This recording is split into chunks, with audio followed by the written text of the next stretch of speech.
Cameroon now, where the prisons are described as hell on earth. Overcrowding, sleep deprivation, poor sanitation, bad nutrition.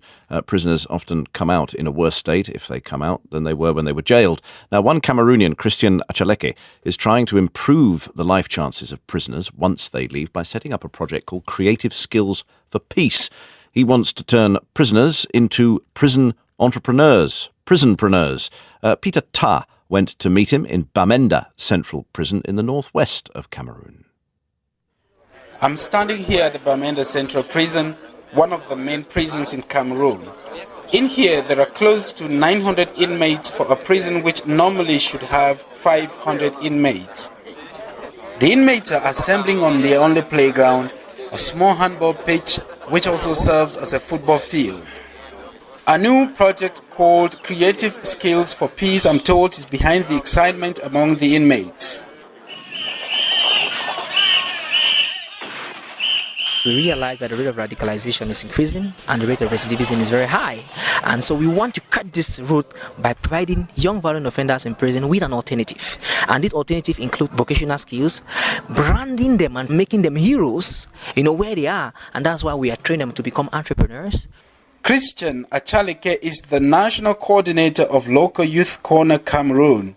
His organization for the past couple of months has been seeking to transform inmates by giving them better options. We have fashion designing, the atogo, which has been one of the best African regalia in one of the years. So we want to create up a center to produce this atogo in prison, and they'll be branded as made by prisonpreneurs. And they also have an IT center, and this IT center will not just teach them about information technology, but it's going to serve as a secretariat to produce things which contains IT from within the prison. And we have the beautiful traditional and fashionable bead confectionate, which of course one was sold during our first exhibition in London, and the lady who bought it actually used it for the birthday of Her Majesty the Queen.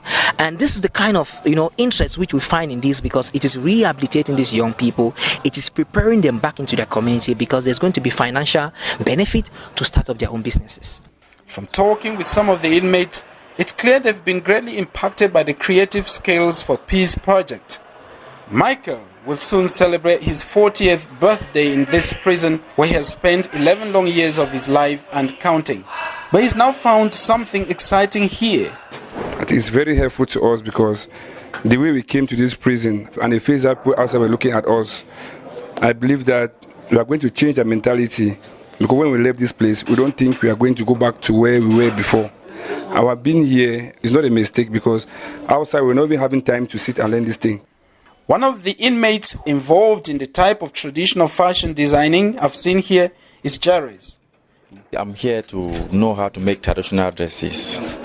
I never know something easy like this one. So being in prison, I'm sure I've learned a lot here.